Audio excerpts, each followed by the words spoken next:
moi, c'est Noémie. Bienvenue à une nouvelle capsule environnementale dans le cadre du programme École éco-citoyenne de l'Outaouais. Créée par Enviro Éducation.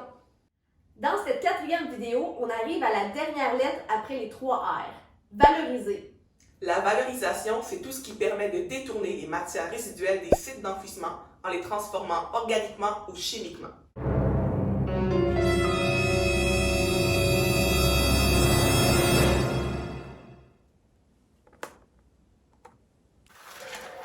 Valoriser, c'est pas un mot ça. OK, on sait que c'est pas très précis comme définition. En gros, la valorisation, ça intègre des procédés plus complexes comme la biométhanisation. Aujourd'hui, on se concentre sur une solution qui est accessible à tout le monde, le compostage.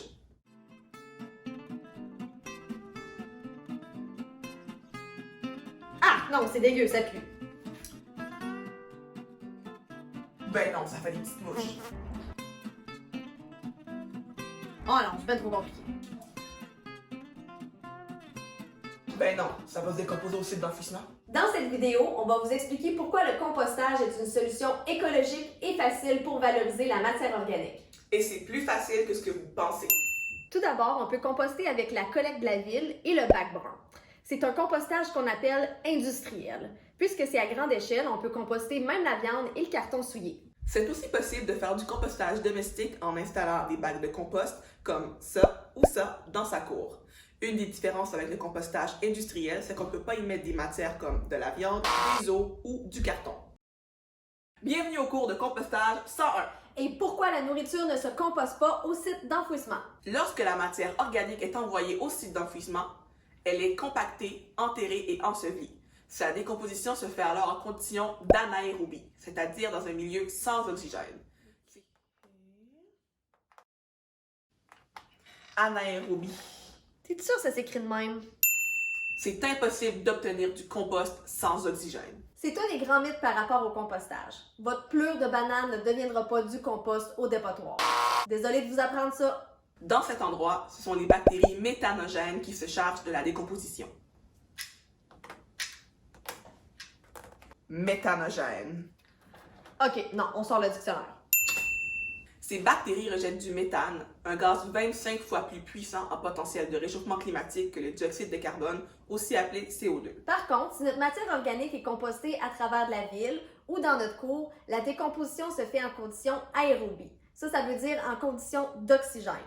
Et l'oxygène, c'est bon parce que ça en prend pour faire du compost. Le compostage est important pour l'environnement. Il permet de détourner des tonnes de matières résiduelles des sites d'enfouissement et d'éviter d'émettre du méthane dans l'atmosphère. Ça permet aussi de protéger les sols et les eaux souterraines. Et bonus, ça peut servir d'engrais pour vos plantes et votre jardin car ça améliore la fertilité des sols. Saviez-vous qu'à la maison, les matières organiques représentent plus de 50% du contenu de vos poubelles? Donc, vous pouvez vous imaginer à l'école la quantité de nourriture qui est produite par les élèves et le personnel scolaire. Une foule de matières organiques peuvent être compostées à travers de la collecte municipale. Si ça se mange ou que ça fait naturellement partie de l'aliment qu'on consomme, ça se composte, comme les os et les coquilles d'œufs. D'autres trucs vont aussi au compost, comme les serviettes de table, les mouchoirs, les sacs bruns, le papier brun, les cure-dents ou les pics de brochettes en bois, les papiers de muffin et les boîtes de pizza souillées de gras. On peut aussi mettre les végétaux, les plantes et les petites branches dans le bac brun.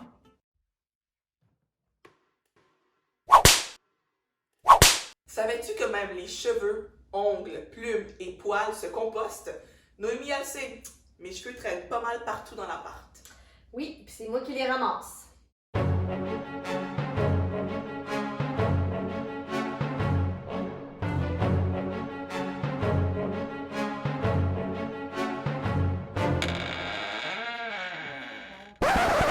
Carton, papier, tactique, métal, verre, plastique. Pour ceux et celles qui ont encore de la difficulté à composter à la maison, Ou qui ont peur des petites mouches, voici quelques conseils. Videz votre bac de maison régulièrement. vous pouvez emballer vos restants de table dans du papier journal pour éviter les odeurs et les mouches. Vous pouvez utiliser des sacs en amidon de maïs compostable pour mettre vos matières. Vous pouvez congeler vos matières dans un bol pour éviter complètement les odeurs et les bibites. Transférez les matières vers le bac extérieur lorsque votre bol au congélo est plein. Avant de terminer, on doit vous annoncer qu'on vous a menti dans notre dernière capsule sur le recyclage. On vous avait dit qu'il y avait 6 numéros différents de plastique. Mais en fait, il y a aussi un plastique numéro 7. Le plastique numéro 7, ça rentre dans la vaste catégorie Other ou les plastiques non conventionnels. Le numéro 7, c'est parfois du plastique qui est non recyclable et qu'on doit jeter, mais c'est parfois aussi des contenants qui sont faits d'amidon de maïs et qui sont donc compostables. Ça ressemble à du plastique, ça sonne comme du plastique, mais c'est compostable. Pour savoir s'ils sont compostables, voici un truc. Ça doit être écrit PLA en dessous du chiffre 7 et ça doit aussi être écrit compostable sur le contenant. Faire le tri de toute cette information peut sembler compliqué, mais n'oublie pas que tu peux utiliser l'application Detritus quand tu n'es pas certain. Finalement, composter, avec les bonnes techniques, ça pue pas, ça fait pas de petites mouches, puis c'est bien mieux que d'envoyer tout sur le dépotoir. On espère que cette vidéo a pu t'apprendre quelque chose de nouveau au sujet du compostage ou des nouveaux mots pour une autre partie de Scrabble. Tu vois, je t'avais dit que ça s'écrivait de même.